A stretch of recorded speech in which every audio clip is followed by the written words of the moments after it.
Assalomu alaykum. Kitob o'qish munbiri Avlodlar to'r betiga xush keldingiz. Men Nuriya Rahman. Hurmatli qarindoshlar, oylarning sultoni bo'lgan Ramazon oyi yetib keldi.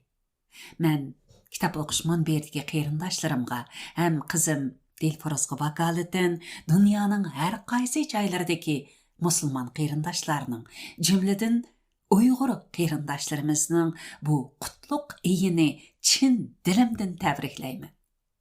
Ramazon oyimizga muborak bo'lsin. Bugun qo'limda dinimni o'rganaman. Iymonning shartlari haqida savol-javob va hikoyalar nomli bir parcha kitob. Bu kitobni Uyg'ur tarjima markazi nashr qildirgankin, tarjima qilguvchi A. Majid. Bu kitob men uchun bakmo qimmatlik, chunki rahmatlik dadam bu kitobni bakmo yaxshi ko'rib o'qiydi. Keyin bu kitob menga qoldi. Ramazon oyi munosabati bilan ro'za tutish haqidagi ba'zi savol-javoblarni bir o'qib o'tay dedim. Albatta, Ramazon oyining ulug' bir oy ekanligini, ro'za tutishning muhimligini hammaylar bilamiz. Ammo bu jihatda savollarni so'rab, javoblarga erishish ortiqlik qilmaydi deb o'ylayman. Shunday emasmi? Savol: Ramazon oyi nima uchun oylarning sultoni deb ataladi? İnsanlarga to'g'ri yo'l ko'rsatadigan ulug' kitobimiz Qur'on Karim dastlabda nozil bo'lishga boshlagan oy Ramazon oyi edi. Shunga Ramazon oyi oylarning sultoni deyilgan. Musulmonlar bu bir oyda ro'za tutib ibodat qiladi. Har qanday narsaga va har kishiga mehr shafqat ko'rsatib bu oyni qadrlaydi. Savol: ro'za tutish degan nima? Ro'za tutish deganimiz Allah roziligi uchun niyat qilib, subi vaqtidan boshlab namoz sham, ya'ni kun petish vaqtigacha yeyish, ichish va bunga o'xshash badaniy orzularni tark etishdir. Savol: ro'za tutish farzmi?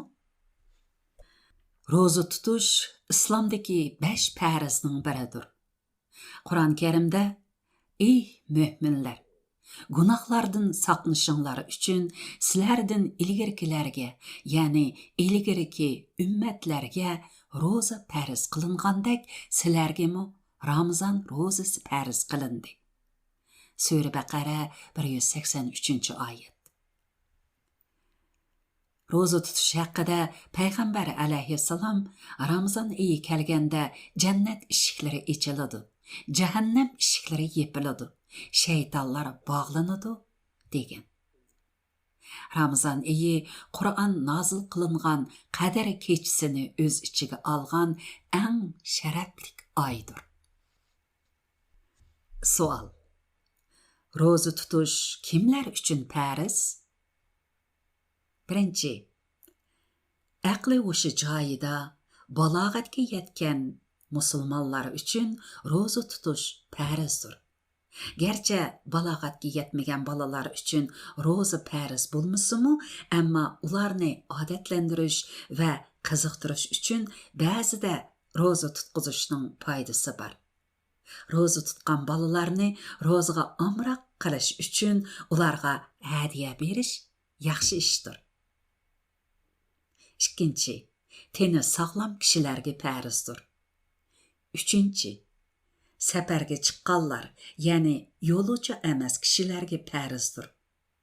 Kasal kishilar, safar ustidagilar va bak yoshinib ketgan kishilar ro'za tutolmasligi mumkin. Ammo kasallar saqayganda va yo'lovchilar uylariga qaytib borganda tutilmay qolgan ro'zani Ramazon oyidan keyin to'liqlab tutishi kerak. Bak yoshinib ketgan kishilar tutolmasa, agar iqtisodiy ahvoli yor bersa, har kuni uchun kambag'allarga fitr sadiqasi berish kerak. To'rtinchi, ayollar ro'za tutish uchun hayz kelayotgan va tug'ib yotgan holatda bo'lmasligi kerak. Ayollar hayız va nifas mezgilida roza tutalmaydi. Ammo pokizlangandan keyin rozani davom qilish kerak.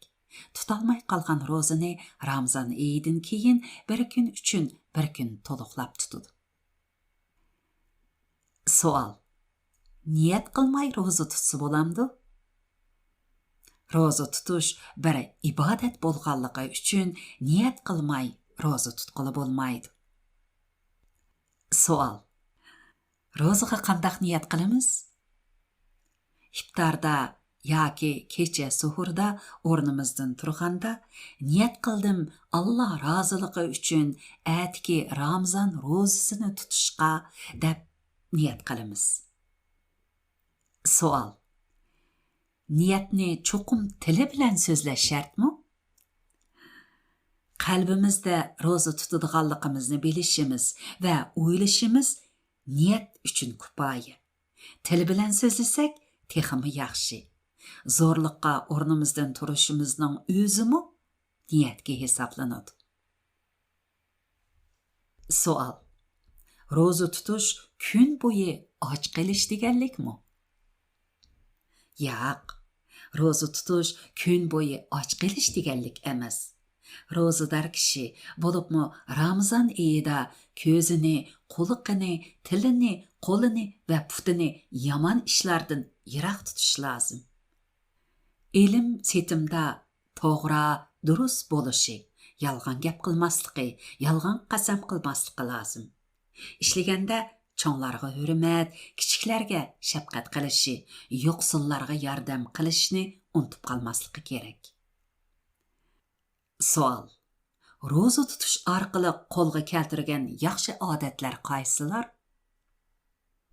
Roza tutish orqali nurg'unlagan yaxshi ishlarga odatlanadi. Birinchi, Allohning amriga itoat qilishning xushalligiga erishtiriladi.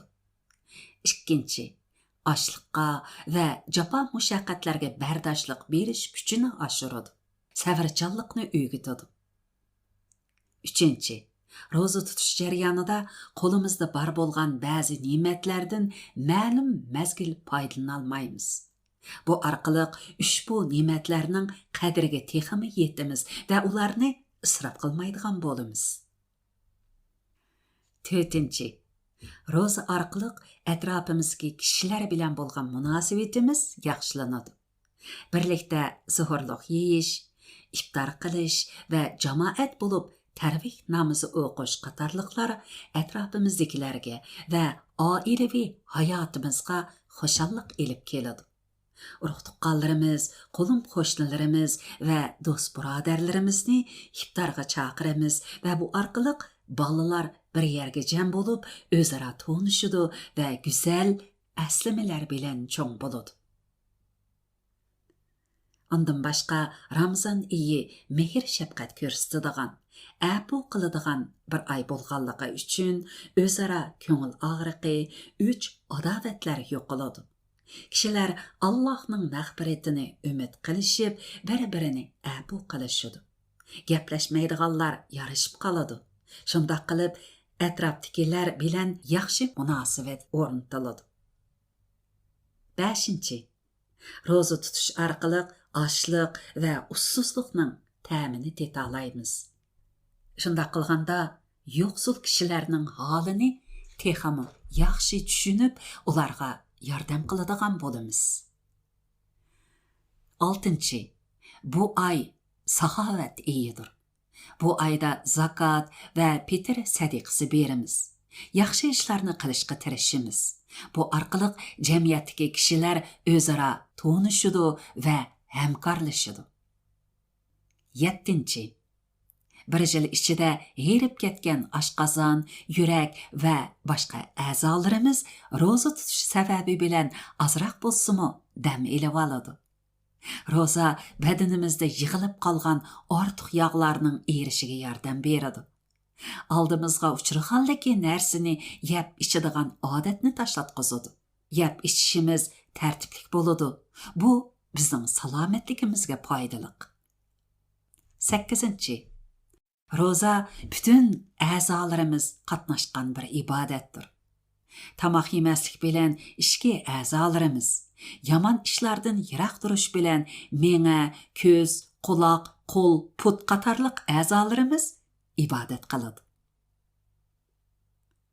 9.